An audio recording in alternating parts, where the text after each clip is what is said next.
L'atleta che fa, nel mio caso natural bodybuilding, devi essere un atleta, devi fare la vita da atleta e cambia tutto. Facci un giro, versano un po' di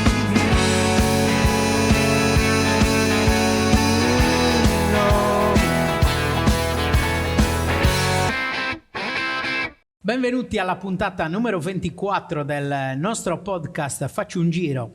Ne approfittiamo come sempre per ringraziarvi di tutti i commenti, di tutte le visualizzazioni del podcast e vi invitiamo come sempre a iscrivervi al nostro canale YouTube. Come sapete, come diciamo sempre prima di ogni puntata, per noi è molto importante per farci conoscere. Passiamo subito a presentare l'ospite di oggi, che è Alessandro Pischedda. Buonasera. Benvenuto Alessandro, nativo di Oschiri, atleta di natural bodybuilding. Inizialmente però la tua vita sportiva era legata a un altro sport. Cosa facevi quando eri ragazzino e come è nata questa Allora, ho sempre passione? praticato sport, ne ho fatto diversi sport. Ai miei tempi iniziai proprio quando c'era la possibilità nel mio paese, iniziai col calcio, poi feci anche un po' di tennis, ho fatto anche nuoto un paio d'anni, poi ho proseguito con il calcio fino ai 18 anni, poi lì sono dovuto andare via, un periodo ho vissuto fuori per l'università e niente. Ho fatto diversi sport, comunque poi ho continuato a praticare sala pesi, quindi ho abbandonato il calcio e ho deciso poi di continuare lì e poi è nata nella mia testa l'idea di fare anche gare, chiaramente vedendo i primi risultati, e quindi ho intrapreso il percorso dell'agonismo. Abbiamo detto che sei un atleta di natural bodybuilding. Puoi spiegare a chi non è avvezzo a questi termini cosa significa? Allora, diciamo che nel mondo nell'ambiente due fazioni, tra virgolette. C'è il natural bodybuilding, che è il bodybuilding senza utilizzo di farmaci, sostanze anabolizzanti, doping quindi puoi solo utilizzare integratori di origine naturale, cioè le classiche cose che puoi anche acquistare al supermercato, ok? Quindi è vietato doping, farmaci e tutto il resto, perché chiaramente anche in Italia sono illegali. La differenza è proprio questa. Chiaramente molte volte l'utente comune non riesce a cogliere la differenza, perché vede atleti famosi anche nel mondo della televisione, su YouTube, nel mondo del web. Talvolta questi atleti sono così perché fanno utilizzo di sostanze vietate. Nel mio caso è natural bodybuilding perché l'obiettivo è di raggiungere una determinata fisicità nel modo più salutare possibile e sostenibile. Poi spetta chiaramente anche all'atleta di renderlo sostenibile. Io, per quanto mi riguarda, faccio sempre tutto senza grossi sacrifici, ma proprio cercando di fare una vita salutare. Deve essere sostenibile, non deve essere uno stress, e soprattutto evitare determinate pratiche estreme. Cioè, a volte mi è capitato di sentire di atleti che si disidratano, stanno giorni senza bere per poi andare a prendere il diuretico, fare tutte queste cose nell'ambiente natural bodybuilding non esistono. Come le hai definite tu, sono appunto estreme. Sono cose estreme e non sono salutari. Quello che interessa a me è fare una cosa che sia salutare. Cioè, soprattutto perché il natural bodybuilding è uno sport che va visto sul lungo periodo, cioè devi arrivare. Io adesso ho 35 anni, ok? Ho iniziato circa fare agonismo 4 anni fa, mi sembra. Ho fatto una prima garetta nel 2021, poi ho fatto 2 stagioni 2022-2023, poi ho fatto un anno di stop, adesso siamo nel 2025. Quindi va vista sempre sul lungo periodo. Adesso ho 35 anni e quando mi chiedono la mia top form, credo che sarà intorno ai 40 anni, quindi dico sempre non è adesso, sarà tra 5, 6, 7 anni. Quindi Molte volte invece vedo ragazzi di 25 o 30 anni che si sentono vecchi. Ma ormai sono vecchi, ormai sono da buttare. No, nel mio caso non è così. Devi cercare di tenerti giovane più a lungo possibile. Intanto com'è nata questa passione? Hai detto che hai iniziato a fare sala pesi, ma non subito, o forse sì, subito hai avuto questa idea? Non ho iniziato da subito non ho iniziato a 15-16 anni a fare sala pesi. Diciamo che ho sempre giocato a calcio, la sala pesi è iniziata come secondaria al calcio, perché il primo sport era comunque il calcio e ti prendeva già abbastanza tempo, quindi magari le prime volte quando iniziai ti allenavi magari 2-3 volte a settimana. Per poi, quando ho smesso di giocare a calcio, poi ho fatto anche un periodo quando vivevo a Cagliari, ho fatto anche pugilato, ho fatto altri sport. Poi ho ripreso quando tornai in paese a fare sala pesi. Per poi cercare sempre di migliorare, vedi i primi risultati e ho deciso di fare agonismo perché è una cosa diversa. Ti alleni in modo diverso, devi ottenere un risultato ed è bello l'agonismo. C'è la competizione che chiaramente deve essere una competizione bella. Ed è lì che nasce lo sport, cioè l'atleta che fa, nel mio caso natural bodybuilding, devi essere un atleta, devi fare la vita da atleta. E cambia tutto. Cioè, quando ti alleni devi essere focalizzato su quello che stai facendo. Cioè, un conto è andare in palestra, un conto è allenarsi in palestra, un conto è fare le cose bene, focalizzato su quello che stai facendo e avere un obiettivo. Quindi quando fai agonismo l'obiettivo è raggiungere la miglior condizione, raggiungere la tua top form e poi fai le gare lì. Chiaramente quando fai le gare, chiaramente in questo caso, in questo sport, perché comunque sia è uno sport, è una disciplina, spetta poi ai giudici dare un giudizio, puoi vincere, puoi perdere, puoi arrivare secondo o terzo. La prestazione in questo caso, come negli altri sport, la prestazione la vedi sul campo, ok? Quando tu vedi le partite di calcio, il calciatore, vedi lì la prestazione, ok? Quando vedi tutti gli sport, fai il rally, vedi la prestazione. Nel mio caso la prestazione va in tutte le giornate che ti fai di allenamento, che ti portano poi a ottenere una determinata condizione. Devi sempre essere al 100%, perlomeno entro certi limiti, chiaramente. Più la prestazione migliore, chiaramente più risultati puoi ottenere. Ci vuole tempo. Il natural bodybuilding è una maratona. Ci vuole tempo, pazienza, e fare le cose bene. Sul lungo periodo poi vedi i risultati, però ci vuole pazienza. Quando hai deciso di farlo, ad esempio, penso a un ragazzo di un piccolo paese che decide di fare uno sport considerato un po' di nicchia, ha iniziato a informarti sul web, c'è qualche associazione a cui rivolgerti? Come nasce l'interesse e gli inizi di questo sport? Allora, in realtà da quando sono piccolo ho sempre avuto nella mia testa l'idea di poter emergere ad alti livelli in uno sport. Ho sempre avuto questo obiettivo. Sì, nella mia testa, poi chiaramente sono idee miei, pensieri miei che poi ti portano ad andare avanti, eccetera, eccetera, e si evolvono. Prima non esisteva il natural bodybuilding, prima si faceva bodybuilding, ma parlo di tanti anni fa. Quindi chi faceva le gare le faceva con utilizzo di farmaci anabolizzanti e doping, che chiaramente non sono cose salutari, anzi sono da evitare. Col tempo ha iniziato a emergere il natural bodybuilding, quindi anche io sul web vedevo atleti natural che chiaramente non hanno le fisicità che vedi ai Mister Olympia ad alti livelli, ma delle belle fisicità. E quindi lì inizi a informarti, vedi che effettivamente esiste anche un modo di fare bodybuilding in modo sostenibile e salutare. Esistono varie federazioni sia in Italia che nel mondo. Io gareggio in WNBF, che è un'affiliata a una federazione americana, quindi io faccio riferimento in questo momento alla WNBF Italy, ok? La mia prima gara la feci, avevo improvvisato nel 2021 una garetta, così proprio deciso all'ultimo, in un'altra federazione. Lì avevo fatto bene, avevo fatto 2 primi posti, quindi avevo vinto 2 euro. Da lì allora è nata l'idea proprio di fare una cosa come si deve.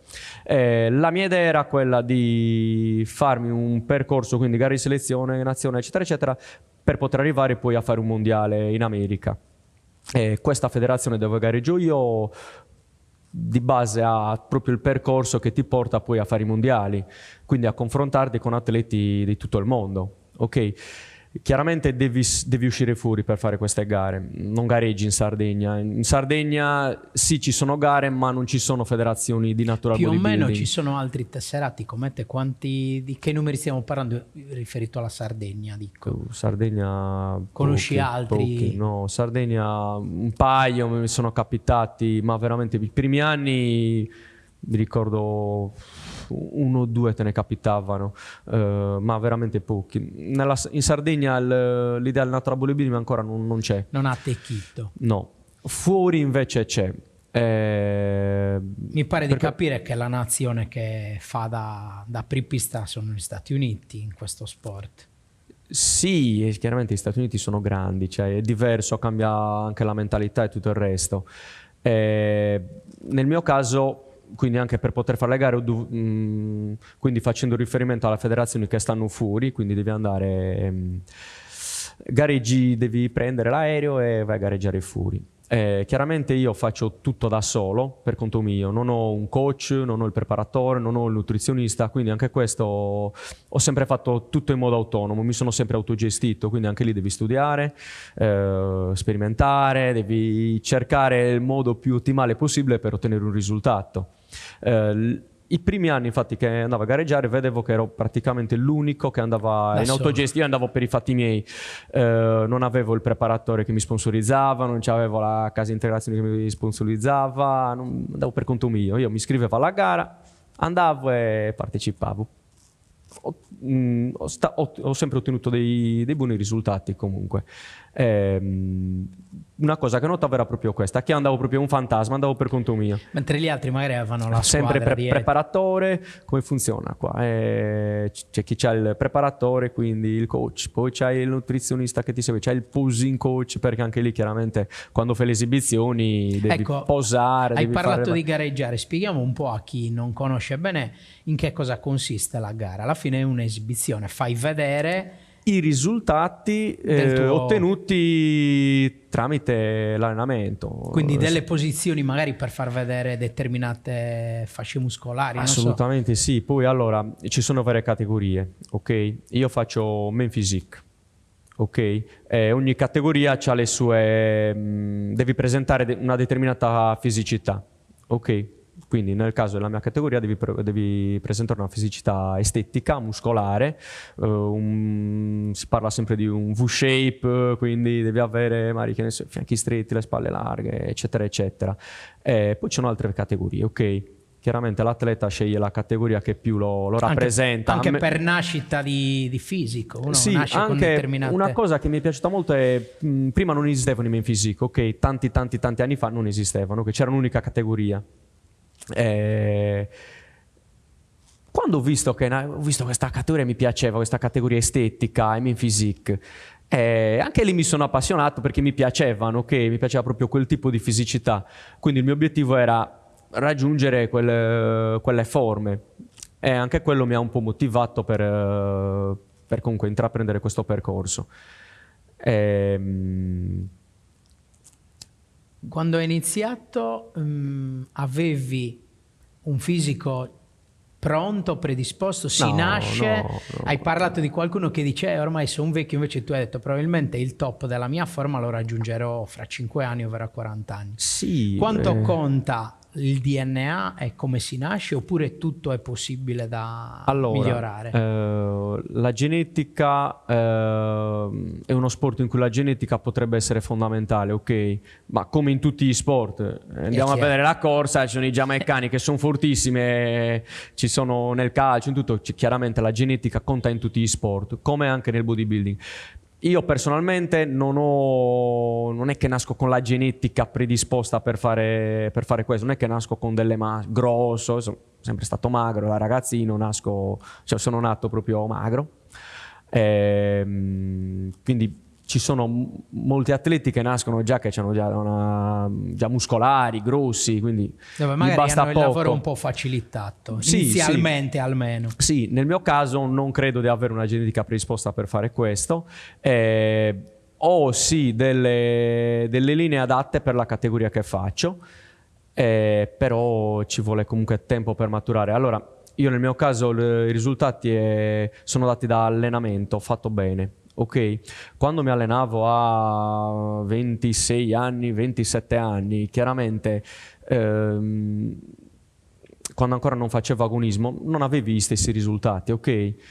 Quando poi decidi di fare agonismo, di fare le cose con testa, con voglia, con costanza, cambia tutto, è una cosa totalmente diversa. Quando hai fatto questo click? Quando ti sei accorto che questo era quello che volevi fare? Hai detto, ti allenavi sempre, però hai deciso di fare agonismo.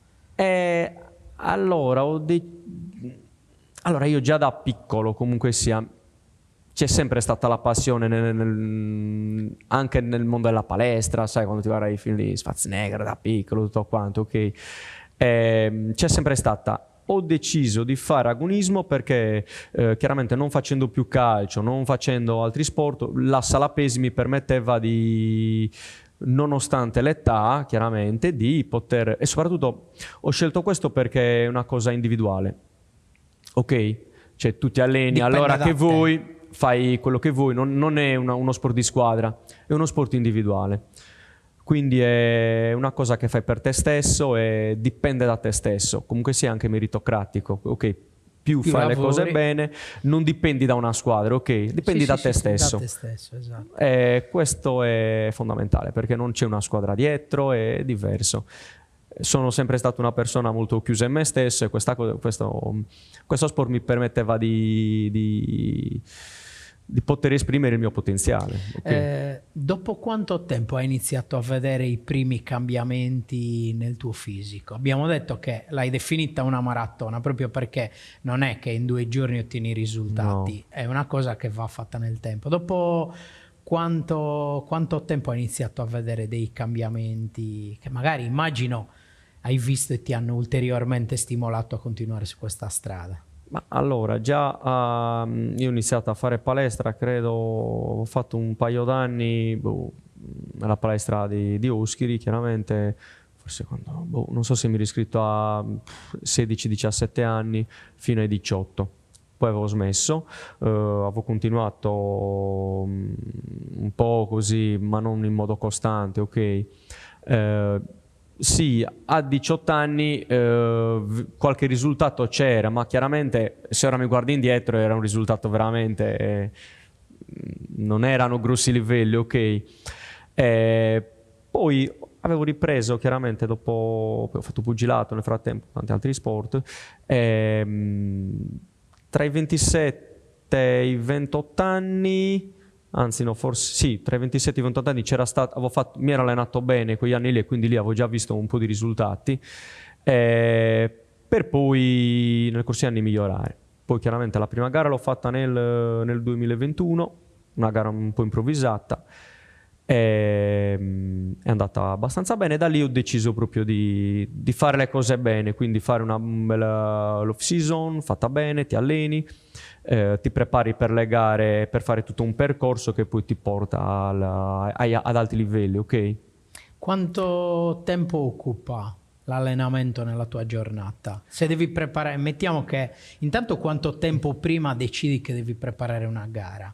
Adesso che comunque parti già da una base importante, un anno di tempo per preparare una gara. Puoi decidere l'anno prima. Io improvviso molto, faccio le cose all'ultimo, quindi io sono un tipo che magari 2 settimane prima mi iscrivo e vado a fare la gara, ok, e fino a 3 settimane prima ti dico che magari non devo gareggiare, non devo fare niente, ok. Improvviso all'ultimo io. Generalmente allora, tieni conto che le preparazioni, ora si parla di un season, quindi tutto il periodo di dimagrimento, fase di definizione, si chiama così, che ti porta alla gara. Tendenzialmente tieni conto che ora molti atleti, se devono gareggiare, che ne so, a settembre-ottobre, le prime gare partono da gennaio, ok? Quindi molte volte molti atleti si prendono 9 mesi o anche di più. Io generalmente se devo gareggiare a settembre parto da giugno, ok? Non cambiano gli allenamenti, ma può cambiare l'alimentazione o comunque sia, nel mio caso, me la gioco molto sui passi giornalieri, ok? Quindi tieni conto che io in 5 mesi raggiungo la fase massima di definizione, ok, per la prima gara. Se devo gareggiare a settembre, fine settembre, ok. Quindi... Ti alleni ogni giorno? No. In realtà no. Per scelta tua? Non occorre allenarsi tutti i giorni, puoi anche ottenere grossi risultati allenandoti 3 volte a settimana. Io personalmente su base annuale tengo i 4 allenamenti, ok? Poi possono variare, c'è quel periodo in cui magari ne fai 5. Di base negli ultimi anni non ho tenuto una frequenza, cioè 4 a settimana o 5, ma facevo un giorno sì, un giorno no, un giorno sì, un giorno no, un giorno sì, un giorno no. Quindi era sempre a rotazione. Quindi tieni conto che c'è la settimana in cui le facevi 4, la settimana in cui ne facevi 3. Le ultime gare che ho fatto, quindi l'ultima stagione agonistica nel 2023, che poi mi ha portato, che poi è l'anno in cui ho vinto il mondiale, ho tenuto sempre un giorno sì, un giorno no, un giorno sì, un giorno no. Perché ho bisogno comunque di recuperare. Tieni conto che non è che ti alleni e basta, devi anche lavorare. Anche la vita, certo. Esattamente. Nel mio caso specifico ho sempre dovuto fare preparazioni in situazioni un po' complesse, perché l'ultima preparazione, quindi nel 2023, facevo 2 lavori, lavoravo tutti i giorni, da lunedì alla domenica, e facevo 2 lavori. Quindi lavoravo la mattina in uno stabilimento balneare e la sera lavoravo in sala pesi. Quindi durante il giorno non mi potevo allenare, quindi mi allenavo dopo le 9:30 di sera. Cosa vuol dire? Che andavi ad allenarti alle 9:30, a volte anche dopo, finivo di allenarmi a mezzanotte, cenavo dopo mezzanotte, mezzanotte e mezzo, la mattina ti dovevi alzare presto per andare a lavorare. Ok, quindi in questo caso devi gestire anche l'energia. Certo, non era sicuramente la situazione ottimale. Lo stress non era dato dagli allenamenti, ma dalla routine quotidiana. Vita. Non avevo giorni liberi, cioè di base facendo 2 lavori per scelta, chiaramente. Non è che... Quindi mi allenavo di notte tardi. Anche quello cioè è una cosa che fai con te stesso, ok? Non è facile. Mi rendo conto, per la maggior parte delle persone, quando arrivi stremato dopo la giornata lavorativa, vuoi coricarti sul divano, ti accendi la televisione e ti riposi, ok? Nel mio caso no, cioè io ho cenato praticamente tutta l'estate dopo mezzanotte. Lì dici che il riposo dormivo veramente poche ore. Anche perché immagino che gli allenamenti non fossero proprio leggerissimi. Allora, comunque quando finisci di allenarti non è che subito riesci magari a dormire. No, magari c'è un po' di adrenalina, dormivo poche ore, è sbagliato, ok? Se io devo consigliare a qualcuno, dico no, il riposo è fondamentale, ok? Non devi accumulare troppo stress. Nel mio caso non mi creava grossi problemi, dormivo poco, magari durante il giorno eri stanco, però andavi avanti. Lì devi essere un robot. Portare avanti preparazioni così c'è il rischio che uno dopo 1 o 2 mesi smette di allenarsi perché cazzo è pesante. È lì che fa la differenza, la fa la testa. Cioè devi avere la testa, devi avere un obiettivo. Nel mio caso quell'anno lì il mio obiettivo, cioè avevo un unico pensiero durante le mie giornate, che era: devo qualificarmi al mondiale, andare al mondiale e vincerlo. Questo era l'unico pensiero che avevo. Cioè io mi alzavo la mattina e c'ho questo pensiero. La sera, cioè quando mi allenavo, avevo questo pensiero. Mi ricordo quando andavo in palestra ad allenarmi, ero stanco. Cioè, ero stanco molte volte perché poi cenavo dopo, quindi andavi che non avevi comunque cenato. Però poi quando partivi ad allenarti, quando mettevi in moto, non mi fermavo. No, lì spingevo veramente. Lì è la motivazione, sì. Quando c'è un'idea in testa e il raggiungimento di un obiettivo, vai avanti. un utente comune che fa sala pesi non le fai queste cose. No, chi te lo fa fare? Non hai magari un obiettivo ben definito, se non quello di tenerti tra virgolette in forma. Però guarda, ci lavoro in sala pesi, la gente molla dopo, quando inizia a fare cose che non riesci a mantenere un equilibrio nella tua routine, la palestra inizia a diventare uno stress e abbandoni. Quindi l'agonista non fa questo. Se tu vuoi fare agonismo devi andare dritto verso l'obiettivo. Di domenica mi allenavo. Se capitava l'allenamento di domenica ed erano le 11 di notte, andavo alle 11 di notte ad allenarmi. Se consiglio di farlo, ti dico, a un utente comune lascia stare. Nel mio caso Ma ero anche costretto. perché l'obiettivo è diverso. Nel mio caso ero costretto a farlo perché o mi allenavo a quello o non mi allenavo, ok?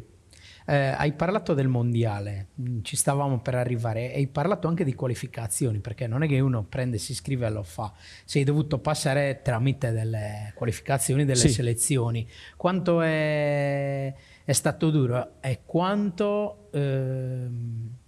sacrifici hai dovuto fare? Ne hai raccontato Allora, un paio. Sacrifici non li considero sacrifici, cioè gli allenamenti di base o la preparazione in sé non mi ha mai pesato più di tanto. Non sono uno di quelli che fa la fame per ottenere la condizione in gara, no. Allora puoi fare due scelte, ok? Una è per dimagrire, mangiare meno di quello che consumi, l'altro è alzi il NEAT, si parla di NEAT, quindi il dispendio generale. Brucio più di quello esattamente, io scelgo sempre di bruciare tantissimo. Tendenzialmente faccio lavori dove sto molto in piedi, dove cammino anche al lavoro, stai avanti e indietro, non faccio lavori da scrivania che stai seduto. Allora, io l'ultima stagione agonistica da giugno sino all'ultima gara che ho fatto il mondiale a novembre in America non sono mai sceso sotto i 20.000 passi giornalieri. C'avevo il mio smartwatch, ho deciso di stare sempre sopra la soglia dei 20.000. Non esisteva, cioè se io arrivavo la notte andando a dormire, ne mancavano. Se stavo andando a dormire ed ero a 18.500, giravi, uscivo di casa, mi facevo i passi e tornavo a casa. Anche lì una persona normale dice: ma che cazzo cioè, chi me lo fa fare, ok? Cioè sono a letto, mi corico, no, prendevo e uscivo di casa. Io lo faccio perché è un'applicazione che ti paga per i passi. No, io non so se per 20.000 dicevo cavolo, No, ho scelto la soglia di 20.000 che sono pesanti, ok? Parliamo di più di 10 km. Sono intorno ai 15 km al giorno. Anche adesso sto facendo praticamente, sono 15 km tutti i giorni. Non è 3 volte a settimana, non è 4, ma è dal lunedì alla domenica per tot mesi. Quindi giugno, luglio, agosto, settembre, ottobre e novembre. Non sono mai sceso sotto. Questo te lo posso garantire. Cioè, è proprio una cosa che io ti dico, se una sola giornata non lo faccio perché non va bene. Cioè, devi portare avanti quello. Devi essere un... Ti dà più fastidio o ti senti che manchi in qualcosa se non riesci? Devi avere disciplina. Ok, non ti fa la differenza, non è che se per 2 giorni non ti cambia niente, ma devi mantenere quella linea lì, ok? Se hai un obiettivo, vai avanti e se vuoi ottenere un obiettivo devi fare questo. A livello invece alimentare hai detto che sei uno di quelli che preferisce, piuttosto che mangiare, ha detto non faccio la fame, piuttosto che mangiare meno, arrivare a bruciare di più. Sì. Più o meno i tuoi, in periodo chiaramente di preparazione alla gara, una giornata tipo dalla tua alimentazione. Allora, tieni conto che, guarda, io a 2 settimane dal mondiale avevo raggiunto le 3.000 calorie.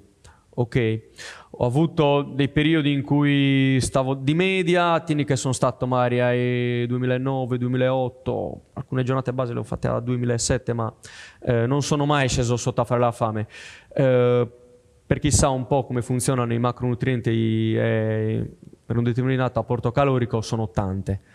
Cioè, quindi non ho mai sofferto la fame. Fame non ne ho mai fatto io, no. Assolutamente no. Tengo una dieta abbastanza flessibile per i primi mesi di preparazione. Cosa si mangia in linea di massima? Ma allora, io per i primi mesi mangio pasta, carne, pesce, cose normali, cioè carasau o cose normalissime che mangia chiunque. Al massimo nell'ultimo mese che precede la gara lì devi cercare di essere un po' più selettivo sugli alimenti, e quindi vai a scegliere gli alimenti con cui ti trovi meglio, che magari non ti gonfiano, perché quando devi portare delle condizioni estreme anche quello influisce. Ma lo fai magari l'ultimissimo periodo. Non è che non sto a riso e pollo da giugno se mi sto preparando una gara, no, quello no.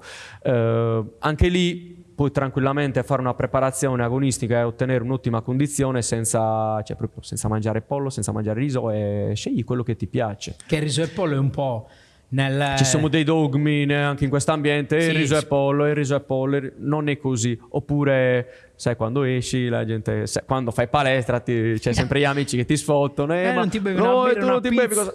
Sì, la mangio la pizza. Cioè, da quel punto di vista sono abbastanza flessibile. Ok. Ma pensi che hai anche dalla tua il fisico che te lo permette? Perché magari qualcuno non lo fa perché dice che non riesce perché il fisico poi ne risente, oppure, come hai detto tu, si può fare tranquillamente una volta che hai ottenuto disciplina in altre cose. Non è una pizza, come non è il superare i 20.000 passi al giorno che ti cambia la vita. Quando lo fai dopo un po' di anni puoi tranquillamente fare una cosa altamente flessibile. Cioè, in questo momento potrei fare una preparazione e mangiare, se voglio mangiare la pizza nel fine settimana la posso mangiare, non mi creerebbe grossi problemi. Se me lo permette il fisico, ti dico, se io non facessi tot passi giornalieri, non mi allenassi come mi alleno, probabilmente non avrei questa condizione. Cioè, quello che ti porta ad avere una determinata condizione sono le cose che tu fai. Ok? Io tendenzialmente durante l'anno tendo ad appannarmi abbastanza, non è che sto definito tutto l'anno, no. Mi interessa raggiungere la top form, cioè quel livello di definizione per la gara. Il resto dell'anno non me ne frega niente. Ci sono molti atleti che stanno tutto l'anno tirati perché vogliono l'addominale in vista, io no. Cioè, durante l'anno io se devo iniziare la preparazione a giugno, a maggio, se ho la pancia, sono appannato, non me ne frega niente, ecco.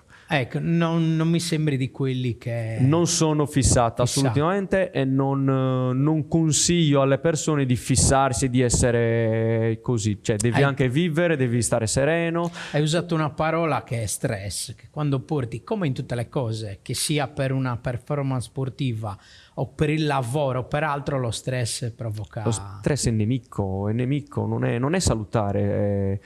Oltretutto avere uno stress eccessivo poi si trasmette anche sul tuo fisico. Quindi l'obiettivo è cercare di eliminare tutti i fattori di stress. Ho una curiosità: quanto incide uno stile di vita così in questo sport sulla socialità? Hai parlato degli amici che ti dicono dai, ma perché? Che poi succede spesso che sono le persone che quando vedono qualcuno che intraprende un percorso e lo vedono così convinto come sei tu, che dici di questa routine che poi ti crei con la disciplina, spesso dai, ma cosa ti cambia? Influisce sulla socialità e ti pesa quanto te lo dicono, dipende, o pesa più a chi ti chiede di fare magari se tu mi dici se un conto è durante l'anno, un altro è in preparazione, e poi l'altro è per cosa ti stai preparando. Cioè, ti stai preparando per gare ad alti livelli, è chiaro che noi puoi stare a bere birra nel mese prima, tutti i giorni, no. In questo caso non lo fai. Puoi avere una vita sociale comunque, cioè se vuoi stare al bar con i tuoi amici e loro si prendono la birra, puoi tranquillamente berti altro, ok? Premesso che non sono uno da bar, che vuole stare al bar, me ne frega niente, sono abbastanza tranquillo come persona, ok? Ma se ti vuoi divertire durante la preparazione, se vuoi andare in discoteca, vuoi andare a farti un'uscita, le puoi fare tranquillamente. Non è vietato e non ti condiziona più di tanto, ok? Quindi puoi tranquillamente farti una preparazione per delle gare senza dover necessariamente rinunciare a qualcosa. Poi, chiaramente, spetta a te, dipende da che tipo di condizioni vuoi raggiungere, certo. ok? Perché un conto è partecipare a una gara, ho una buona condizione, faccio la gara, ok? Un altro è, voglio fare una gara, la devo vincere, voglio la miglior condizione della mia vita, voglio essere alla top form, a quel punto devi fare tutto quello che ti permette di raggiungere la top form. Cioè, molte cose neanche... cioè, a me l'ultimo mese di preparazione neanche me ne frega niente di mangiare la pizza o di bermi la birra, ma non mi interessa. Sei talmente concentrato sull'obiettivo che allora, in realtà viene a me, dopo. per esempio, la mia ragazza è molto golosa. Ok, io mi ricordo l'ultima preparazione che ho fatto. Io tutte le mattine entravo in pasticceria, sai, con quell'odore delle paste e così, prendevo il croissant al pistacchio, altri pasticcini e glieli portavo a casa per colazione. Questo è l'ultimo periodo in cui ero libero la mattina, ok? Non me ne frega, cioè me li poteva mangiare avanti, non mi cambiava Era niente. talmente la Se voglia voleva mangiarsi la pizza davanti a me o il sushi, non me ne frega niente, cioè non mi condiziona, ok? Cioè devi avere disciplina, devi essere focalizzato su un obiettivo. Ci sono molte persone che invece ne risentono molto. Ci sono persone che sono in preparazione e tu gli mangi la pizza davanti, se la mangiano anche loro, ok? Cioè se la vivono male. Mi è capitato di vedere persone che facevano preparazioni che se la vivevano veramente male, ma proprio la preparazione alla gara diventava proprio un sacrificio e diventava uno stress. Nel mio caso no, per me è bello. Non è bella la gara, ma è bello tutto il percorso. Cioè, mi piace proprio gli allenamenti. Se io ripenso alle gare che mi ho fatto in passato, proprio era gli allenamenti che fai, sai, per quando sei alla gara. Sì, è bello perché cazzo, stai facendo qualcosa per te stesso e nella tua testa hai delle idee, capito? Hai un'idea e devi raggiungere hai uno scopo ed è bello quello. Cioè tutti gli allenamenti, io quando ripenso a cosa mi piacciono proprio gli allenamenti che mi hanno portato i giorni prima della gara, cioè quello che provi, sai, quando devi andare a fare un mondiale, sei in America e provi delle sensazioni. E ripensi anche a tutti i mesi che sono passati. A tutto quello che hai fatto e che ti devono portare per raggiungere la condizione in quel momento lì. Ok, la condizione, cioè quando tu fai queste gare devi cercare di raggiungere la tua top condition, ok, nel momento in cui sali sul palco. E poi lì c'è la settimana che precede la gara, quindi la peak week, sono tante cose, ok, che possono influire su un 5%, ok, poi sul risultato finale. Quindi tutto ciò che precede poi la salita sul palco, lì devi essere perfetto, ok? E quindi è bello quello. La gara in sé, l'esibizione in sé quanto può durare? 20-30 minuti? È bello tutto quello che c'è prima. Quello che provi, le sensazioni che hai prima nei mesi precedenti alla gara. A me piace quello. Ok? Cioè, è una cosa che hai nella tua testa e quello è bello. Avevi già le idee chiare, hai detto volevi fare questa gara, qualificarti al mondiale e vincerlo.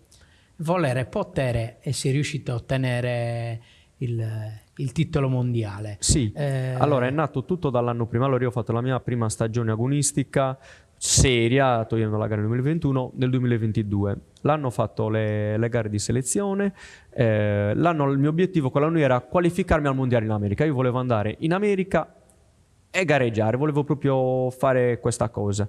Quindi l'anno ho fatto le gare di selezione regionali, avevo fatto le gare di selezione a Napoli, quindi avevo fatto podio, qualifica per gli italiani, avevo fatto podio anche agli italiani e quindi qualifica per il mondiale. E l'anno ero arrivato secondo al mondiale a Los Angeles, l'anno era in California al mondiale, ed ero arrivato secondo, quindi risultavo vice campione nella mia categoria. Ecco, da quel momento allora ho detto, ci sono andato vicino, il prossimo anno mi devo ripresentare e nella mia testa chiaramente è un'idea che tu nella tua testa e te la tieni per te. Quindi da gennaio, febbraio, marzo, aprile, maggio, giugno, avevo questa idea, ma è una cosa che hai ogni giorno e la devi tenere per te. È stato più deludente quando sei arrivato secondo oppure talmente era la gioia di essere comunque arrivato sul palcoscenico? Bello, ma no, lì... Alla fine poi, diciamo, spieghiamo un po' come funzionano le gare. Ci sono dei giudici che vi guardano e vi danno un punteggio. Quindi sì, come succede in alcuni sport, tipo mi viene in mente quello dei tuffi, la ginnastica, lì è un giudizio soggettivo. Se tu prendi la ginnastica, bravo, sì, esatto, sono sport individuali, ok.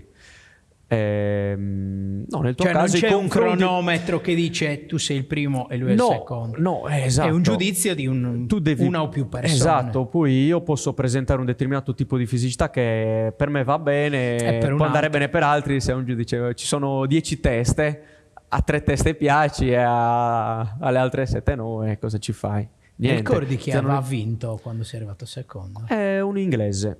E Un poi inglese, l'hai stava bene. rincontrato... No, l'anno dopo no, aveva fatto off season. No, l'anno dopo, quando ho vinto io, no, non c'era. C'erano altri atleti di altre nazioni, c'erano spagnoli, cileni, asiatici, tanti asiatici. Ci sono tanti asiatici, prevalenza sono spagnoli, inglesi, asiatici, tedeschi. Italiani non siamo mai tantissimi. La nazionale italiana che andiamo a fare le gare non siamo mai tantissimi. Pochi. Cioè, tieni conto, nella mia categoria ero l'unico italiano. Ce n'era anche un altro italiano, però non era nel mio line-up. Ok. Quando è arrivato questo titolo mondiale nel 2023, mi hai raccontato prima, quando chiacchieravamo prima di iniziare, a Seattle, giusto? Sì. Che sensazione hai provato? Hai pensato a tutto quello che avevi fatto prima? Te la sei goduta? Ero contento. Cosa si prova? Era bello. Allora, la verità ero... Allora, nei mesi che precedevano la gara, nella mia testa c'avevo sempre la mia idea che alzi il trofeo, ok? Te l'avevi già immaginato? Era una cosa che avevi già immaginato. Cioè io in realtà le sensazioni di quel momento le avevo già provate, ok? Quando guidi in macchina, quando ti alleni, le avevo già provate. Al momento stai realizzando quello che era il tuo obiettivo. Non è casualità molte volte, cioè uno può andare lì a gareggiare, casualità, magari vinci e resti così. Nel mio caso ero abbastanza tranquillo, ero contentissimo, certo. Alla sera che ho vinto, guarda, sono andato in un locale a mangiare un panino con la mia ragazza e poi me ne sono andato a letto. Per farti un esempio, ero in America, avevo appena vinto il mondiale, Però non me ne fregava niente di festeggiare, anzi la mattina volevo alzarmi presto per andare a girare un po' il posto. Pensavo ad allenarti. Anzi no, mi sembra la mattina dopo dovevo andare a New York. No, il giorno dopo che avevo fatto il mondiale c'era le categorie pro, perché io allora ho vinto la categoria amatori, ho vinto la Pro Card al mondiale, quindi adesso io con la Pro Card gareggio nella 3 professionisti, quindi anche quello fa differenza. Ok. C'è la Pro Card, è un'altra cosa, ok? Non è solo il discorso di vincere il mondiale, nell'agonismo del bodybuilding, nell'altra bodybuilding c'è vincere la Pro Card nella federazione per cui gareggi. Quindi quello per gli addetti ai lavori, perché chissà, quando vinci la Pro Card è che entri in un'elite, quindi sei un atleta pro. Quindi anche quello era un obiettivo che volevo raggiungere. C'era prima vincere il mondiale e poi era la Pro Card e quindi entrare tra i professionisti. Mi sono venute in mente 2 domande mentre parlavi. Uno, come è stato visto questo risultato nel tuo paese d'origine, a Uskiri, dove solitamente gli sport che vanno per la maggiore sono altri. Io ricordo che l'ho scoperto per caso sui social, forse qualcuno aveva condiviso il post e ho visto... Ti ho riconosciuto e ho detto, cavolo, un gran risultato. Come è stato visto? Come viene visto il tuo sport in un paese così piccolo, dove già è uno sport di nicchia a livello nazionale, immagino in un paese così piccolo? Questa è la prima domanda che ti faccio. Allora, da parte del mio paese c'era stata una bellissima accoglienza quando ero rientrato dagli Stati Uniti, mi aveva fatto molto piacere. C'era stato un piccolo corteo del paese, mi aspettava l'entrata del paese, un piccolo rinfresco, mi hanno organizzato a mia insaputa, quindi lì ero molto contento. Ho ricevuto tanti elogi, le congratulazioni da parte di tante persone, anche lì mi ha fatto piacere. È chiaro che la maggior parte delle persone non sanno neanche ha vinto il campione del mondo, non sa neanche di che cosa magari. Molti non conoscono. Molti sì, sanno il campione del mondo e di che cosa. Fa sorridere questa cosa, però no, l'accoglienza è stata sia da parte del paese o anche zone limitrofe. Quanto è difficile spiegare quello che fai? Perché sport, passiamo il termine, maggiori, quelli proprio strapraticati, più o meno anche chi non è esperto, una partita l'ha vista, una partita di calcio, sa più o meno di cosa si parla, ma quando devi descrivere il tuo di sport per un non addetto ai lavori è complicato da non recepire. È facile, perché torniamo sempre al discorso che la prestazione la vedi quando ti alleni, ok? Quindi per molti non lo capiscono. Molti poi non riescono a cogliere la differenza tra il natural bodybuilding e bodybuilding che oggi si dice enhanced, quindi con utilizzo di farmaci. Infatti molti mi dicevano, ma se tu sei campione del mondo e allora quello tizio che ha vinto il Mister Olympia, cioè, tu cosa risulti? Non c'entra niente, ci sono proprio due cose, due mondi a parte. Uno è sport e devi essere atleta. L'altro è, io non considero sport il bodybuilding con utilizzo di doping, non considero, con tutto il rispetto, non li considero atleti, non sei uno sportivo. Se tu vuoi essere sportivo devi fare le cose in modo salutare, in modo legale, chiaramente perché rispettando le regole. Nel calcio, quando ci sono casi di doping, cosa succede? Vengono squalificati, ok? Se ti dovessero dire che il tuo idolo di sempre, il tuo calciatore idolo di sempre faceva utilizzo di doping, non lo so, tu come la prenderesti? Probabilmente ci rimarrei male. Cioè tu dici, cavolo, quella sua prestazione, lui era fortissimo così, ma non era dato da lui, ma era dato dal doping. Se ti dicono che Cristiano Ronaldo si dopava, che Michael Jordan si dopava, cosa cadono, perché dici allora non sei più non hai ottenuto questi risultati con la tua forza di volontà, ma c'era altro di mezzo. Perché quando chiacchieravamo prima di iniziare mi hai subito specificato, io già dal nome natural avevo capito che era proprio una cosa solo allenamento senza l'uso di nessun tipo di sostanza. Quanto ti dà fastidio? Perché immagino ci sia stato qualcuno quando ha visto magari iniziare a vedere cambiare il tuo fisico che possa aver detto chissà che cosa prende, chissà cosa si butta in corpo, e invece fare proprio la distinzione, hai detto, penso anche a ragione, anche se non conosco bene questo mondo, mi sento di essere d'accordo con te, non sono atleti ma sono delle persone che fanno esibizioni che nulla hanno a che vedere con l'allenamento. Quando non fai natural bodybuilding, che fai utilizzo di farmaci, credo che l'80% del risultato sia dato dall'utilizzo di chimica. Certo, si allenano e quindi dice ma anche loro si allenano, anche loro, secondo me l'allenamento lì non lo so, non puoi quantificare quanto influisce l'allenamento o l'alimentazione. Perché?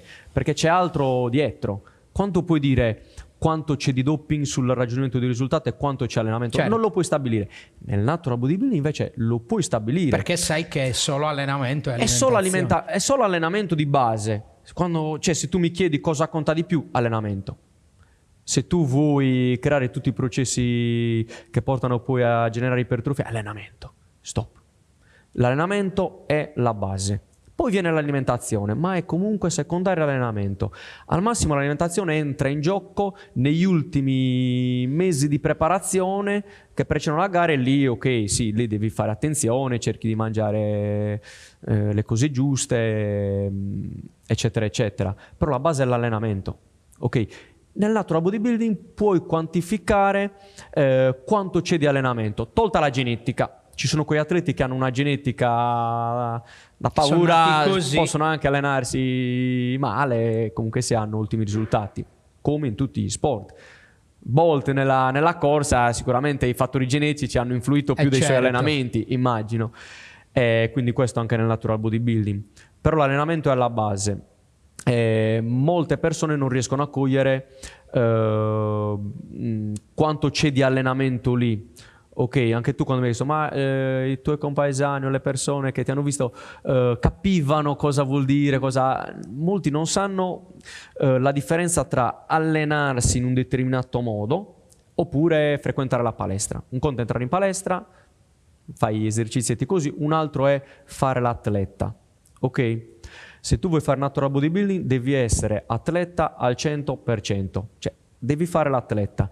È lì che ti dico che la performance la vedi durante gli allenamenti. La performance chiaramente la vedi tu o la può vedere chi ti vede in palestra mentre ti alleni, e lì chi ti vede la differenza. Tutti gli atleti d'elite di natural bodybuilding sono performanti, ok? Sono tutti forti, si sanno allenare bene. E lì lo vedi anche, è lì che vedi la differenza, ok? Però devi essere performante, la performance è alla base, quindi gli allenamenti che devono sempre migliorare, devi avere una performance sempre al 100%. Ok, poi ci sono varie metodiche di allenamento, certo. Chi si allena in un modo, chi si vuole allenare 4 volte, chi si allena 3 volte, devi fare quello che è ottimale per te. Ci sono anche atleti che si allenano 7 su 7, c'è chi si allena 6 su 7. Okay. È comunque una cosa molto soggettiva. È molto soggettiva, ok? Ma non è necessario allenarsi tutti i giorni, devi fare quello che è ottimale per te. Okay.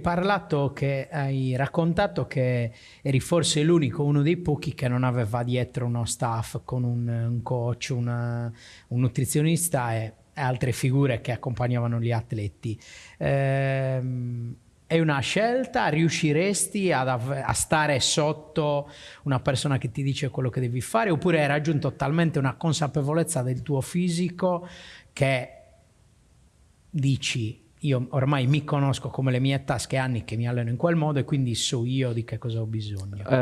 Mi sono sempre allenato da solo e mi piace l'idea di allenarmi da solo, mi piace sperimentare, sono molto curioso, studio.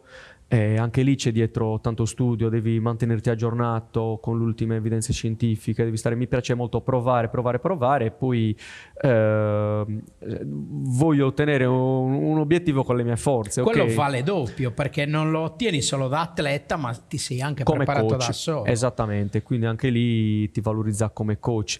Non è facile essere obiettivi con te stessi, ok? Quando tu ti guardi allo specchio devi dare un giudizio, ok? Nel mio caso mi devo sempre vedere di merda, cioè devi sempre vederti male. Perché questo poi ti porta a dover sempre migliorare. Se tu ti guardi allo specchio e dici, ok, sono perfetto, vado bene. No, devi sempre vederti male. Io sono molto autocritico nei miei confronti, cioè anche il giorno prima della gara ti devi vedere male. C'è un giorno, magari il giorno che la gara è andata bene, che hai vinto il titolo mondiale, che hai detto, beh, oggi quasi quasi ero... Sì, no, ero soddisfatto della condizione che ho portato l'ultima stagione agonistica. Avevo una condizione molto molto estrema. Io avevo fatto la gara di selezione a Madrid in Spagna. Anche lì avevo improvvisato un paio di settimane prima, ho deciso, guarda, vado a farmi questa gara per qualificarmi al mondiale. Perché poi lo step successivo era l'italiano, però ho detto no, mi porto avanti, vado in Spagna, vado un po', mi faccio questa garetta che era andata bene. L'anno lì, cioè quella gara lì avevo raggiunto il picco di condizione di dimagrimento ed ero estremo, molto molto molto estremo. E lì mi ricordo che c'erano tutti gli spagnoli nelle backstage che mi fermavano e mi chiedevano, sembrava che non avessero il peso ideale tuo, il periodo che devi gareggiare. Guarda, non va mai detto in genere, anche perché la concezione che c'ha una persona del peso è diversa rispetto a quello che c'ha un atleta. Lì stai portando condizioni veramente, cioè una massa grassa veramente, quindi mi tengo sotto i 65 kg comunque. Okay. Visibilmente non si direbbe, ok, c'è gente che mi vedeva e mi diceva tu pesi 80 kg, però non è come il pugilato, non è categoria di peso. No, nel mio caso non va a quindi peso. puoi pesare anche io 4, di base sono sempre il più leggero sul palco, cioè io posso anche gareggiare contro uno di 80 kg, può anche pesare 90 kg e siamo sul palco. E anche lì a livello visivo potrebbe non vedersi la differenza, ok? Io punto molto sulla definizione, quindi le ultime gare che ho fatto ero sempre il più definito sul palco, quindi condizioni molto molto molto molto estreme. Quindi mi ricordo di questa gara in Spagna che feci, che tutti mi fermavano al backstage e non avevo mai visto uno così magro, anche così definito, ero tirato, ero proprio non stavo facendo la fame in quel periodo, cioè mangiavo tanto, però capisci che avevo un dispendio calorico altissimo. E anche lì da parte della giuria mi avevano detto che ero tra tutti gli atleti in gara ero quello più definito. Poi anche quando feci l'italiano, sicuramente come condizione mi avevano detto che in base ai feedback della giuria che ero il più definito. E poi al mondiale chiaramente cerchi di portare un equilibrio tra definizione e volumi. Io di base le ultime gare ho sempre portato il top della condizione alla prima gara, quindi massimo dimagrimento, tra virgolette, alla prima gara, e per poi vado a riempirmi, quindi alzi le calorie. Okay. Quindi anche lì molte persone cosa fanno? Vanno alla gara principale tagliando, facendo la fame. Loro fanno il contrario. Io invece no, arrivo alla prima gara che l'anno era fine settembre a Madrid, e da lì sono andato in rialzo calorico per tutto ottobre fino a metà novembre. Quindi sono arrivato alla gara più importante della mia vita, tra virgolette, mangiando tranquillamente, mangiando, perché un lì approccio totalmente opposto. è chiaro che non lo fa un utente comune. Io ero nelle condizioni di poterlo fare. Quando sei a questi livelli di body fat puoi farle queste cose, ok? Come conti le calorie? Normale, allora conteggio i macro di base. Non mi interessa non guardo l'apporto calorico, non mi interessa del rapporto calorie bruciate, calorie ingerite, non me ne frega niente. Di base le calorie neanche le guardo. Poi se mi faccio 2 conteggi posso dirti guarda sono a tot calorie, ma non... anche ora non so effettivamente a quante, non mi interessa. Poi se voglio lo so. Quello che ho notato è che è uno sport molto complicato dove devi avere una marea di nozioni e di conoscenze, dall'anatomia al conteggio dei macronutrienti, tutte queste, cioè non puoi farlo, soprattutto se sei un autodidatta, uno che si gestisce da solo, se non hai determinate competenze. Devi studiare, devi leggere, devi sperimentare, provare. Cioè, ok, cioè, i libri di fisiologia, di anatomia, di biomeccanica, quelli sono, te li puoi leggere, ma devi trovare quello che è ottimale per te. Cioè, io mi conosco.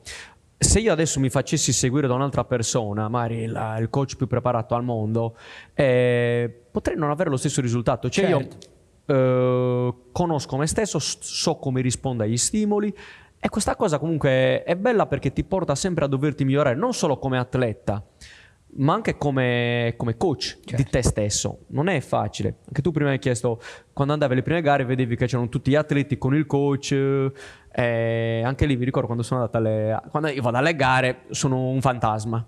Io mi iscrivo alla gara e spunti improvvisamente. Spunto fuori sul palco. Sì, anche nel backstage sto per i fatti miei, vado le ultime gare vado con la mia ragazza Michela, e lei piccolina, e mi faceva ridere a volte che ci ritrovavamo nel backstage con gli atleti che facevano il pump pre-gara, sai, con gli elastici, quando prima di salire sul palco fai un po' di pump, ti alleni, cose che c'erano tutti i coach grossi, io facevo con Michela, piccolina, e quindi tu vedevi tutti gli altri atleti con i coach grossi, alti, muscolosi, che facevano il pump, e dicevo con Michela, che quello è bello.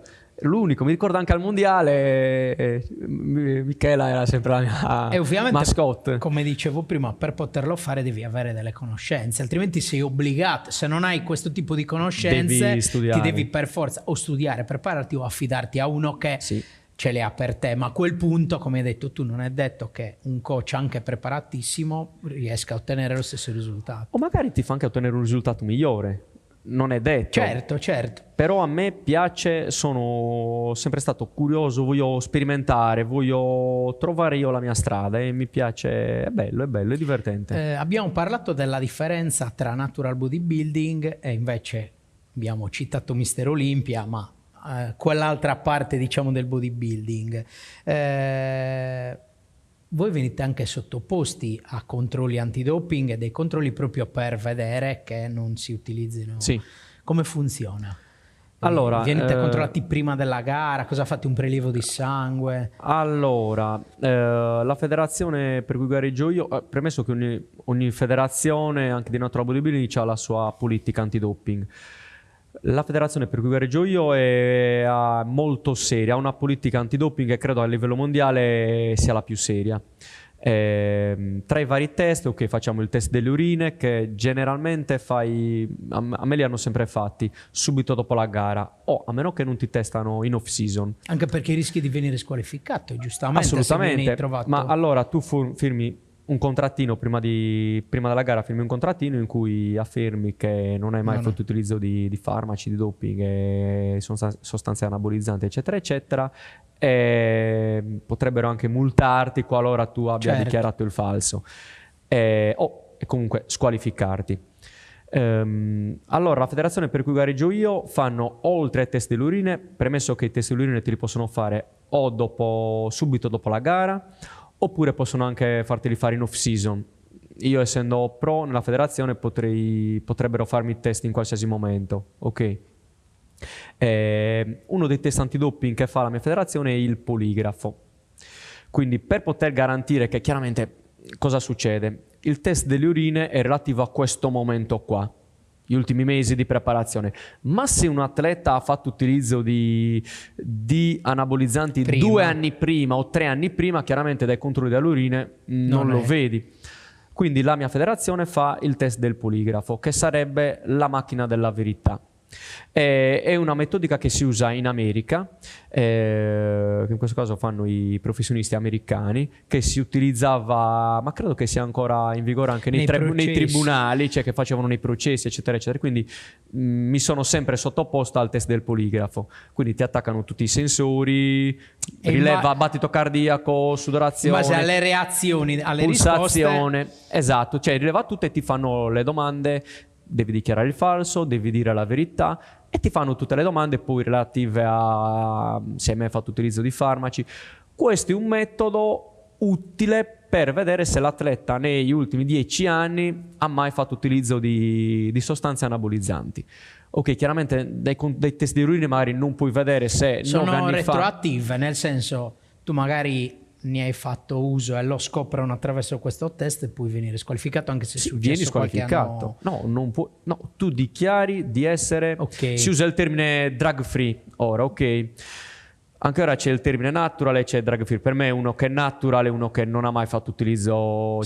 da sempre. Perché ora non cosa succede? Ha smesso ed è cosa diventato... succede? Chi ha fatto utilizzo di doping 5 anni fa o da giovane ti dice no, ma adesso non ne utilizzo più, quindi sono natural. No, ne hai fatto utilizzo in passato, quindi hai fatto utilizzo di doping, ok? Devi essere drug free, quindi non devi mai aver fatto utilizzo di farmaci. Se dichiari questo e poi risulta invece da questo test che non vedono è così... in base alle tue reazioni se stai dichiarando il falso o il vero. Poi nello specifico non sono un professionista del poligrafo, cioè non lo so. Mi verrebbe da ridere, com'è? È curioso mentre lo fai. È curioso, no, devi stare fermo. Loro magari lo prendono anche in maniera molto seria. No, allora, non fa ridere, perché al momento in cui lo fai comunque cioè è un test è un test serio.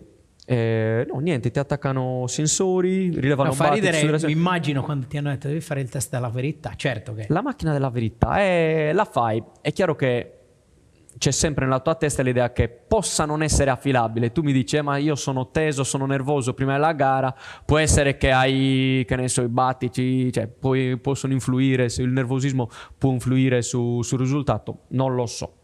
Ma seppure dovesse in una percentuale risibile, immagino io, poi non sono non ho idea, spero che sia affidabile al 100%, poi magari al 99%, al 90%, spero che sia il più affidabile possibile. Nel senso che un utente che si rende conto se una persona ha fatto utilizzo, oppure se uno non ha mai fatto utilizzo. Perché anche lì chiaramente non devi condannare un utente, può essere che magari condanni un atleta che non ha mai fatto utilizzo, però dal test risulti un po' nervoso, non so che cose magari. Certo. Non lo so, spero che sia affidabile comunque. Quali sono i tuoi prossimi obiettivi? Chiaramente gareggiare nel circuito pro, quindi entrare sono 3 professionisti. Non ti chiedo se hai qualche gara prevista, perché mi hai detto che sei molto in forza, decidi un po' anche all'ultimo. Quest'anno non ho fatto una vera preparazione, nel senso che inizio una preparazione a giugno per poi fare le gare, ma mi sono un po' portato avanti qualora dovessi poi decidere di fare delle gare europee, mondiale, ma però non lo so. Sono un po'... Siamo arrivati alla fine dell'intervista e solitamente chiedo all'ospite se c'è qualcosa che io non sono riuscito a chiedere perché magari non abbiamo toccato l'argomento e invece lui lo vuole raccontare. Se ci vuoi dire un qualcosa che magari io non ti ho chiesto, un qualcosa che ti piacerebbe esplicitare. Allora, quello che mi piacerebbe sarebbe, cioè vorrei lasciare un messaggio a tutte le persone che fanno sport e che facciano sempre le cose nel modo più salutare possibile, perché lo sport comunque deve essere salute. Molte volte c'è l'idea che lo sport a livello agonistico deve essere necessariamente non salutare ed estremo. Non la vedo in questo modo. Soprattutto in questo tipo di sport viene molto demonizzato. Sì, questo. ti dicono che ma non è salutare, ma no. Io lo faccio in modo sostenibile. Ci sono altri concorrenti che lo fanno in modo non sostenibile, che io personalmente lo faccio in modo sostenibile e se sai fare le cose, se sei preparato, tranquillamente puoi raggiungere un'ottima condizione in modo sostenibile.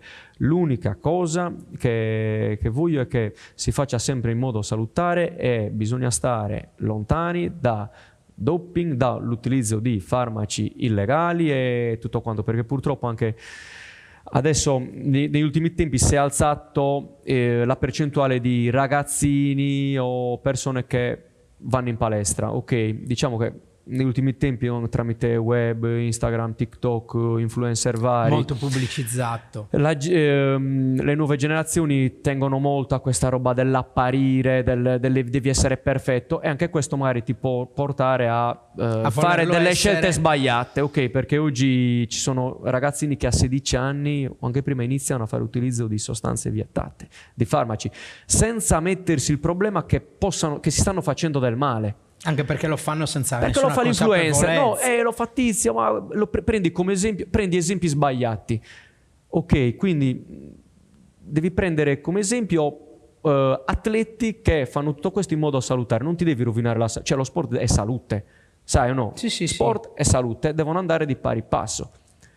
Ci possono essere sport estremi dove ti fai male, dove eccetera, però lo sport in questo caso deve essere sempre associato alla salute, deve essere fatto in modo salutare, sostenibile nel modo più duraturo possibile. Per questo quando io ti dico che nel natural bodybuilding è una maratona, io dovrò arrivare ai 40-45 anni che devo essere più in forma rispetto a quando ne avevo 30.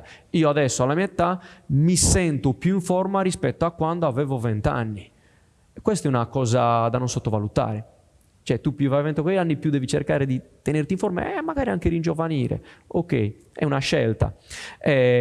Tornando al discorso delle nuove generazioni che possono un attimino perdere la retta via, c'è una situazione un po' particolare in Italia e nel mondo e spero che si risolva comunque. Cioè, io personalmente sono contro il doping e contro l'utilizzo di farmaci nello sport e vorrei che tutte le persone, cioè tutte le nuove generazioni, le persone capissero questo, cioè devono capire la differenza tra fare sport in modo salutare e fare sport in modo che non è salutare, perché ti rovini la vita, perché loro vedono il mister Olimpia di turno bello sul palco, perfetto, non stanno bene, quelle non stanno bene. E puoi scegliere tu se farlo o non farlo. E sono cose che probabilmente pagheranno negli anni a venire. Al 90%, quello che dicono gli studi è che al 90% paghi le conseguenze. Parlavamo prima di Ronnie Coleman, famosissimo mister Olimpia diverse volte, che è praticamente ridotto in sedia a rotelle. Ma allora poi tutti i casi che hanno portato Ronnie Coleman a stare così chiaramente può essere dato da allenamenti estremi fatti magari senza cognizione, però non lo so. Però sicuramente tutti quei personaggi che negli anni 80, 90 eccetera hanno fatto utilizzo di farmaci non stanno bene. Alcuni magari sì, però magari sono seguiti da un'equipe medica che pagano, ci spendono milioni all'anno, che magari non potrebbe mai fare la persona tra virgolette la persona normale. Comune non può fare, fanno le cose è droga, ok, che ti dà lo spacciatore di turno, non sei seguito, quindi ti stai facendo del male. l'utente comune non lo può fare, Certo. non puoi spenderci soldi come fanno i grandi campioni per farti le analisi del sangue, sempre per tenerti monitorato. Quindi bisogna fare molta attenzione. Io ti ringrazio per essere venuto ospite, per aver acceso una luce su uno sport che io personalmente non conoscevo, per il messaggio che hai mandato, che era proprio quello che volevo che uscisse dalla nostra chiacchierata. Non mi resta che augurarti il meglio per il proseguimento della tua carriera. Ti ringrazio ancora una volta. Ringrazio la GL Produzioni che ci permette di andare in onda e non ci resta che darvi appuntamento alla prossima puntata. Facci un giro, versano un po'.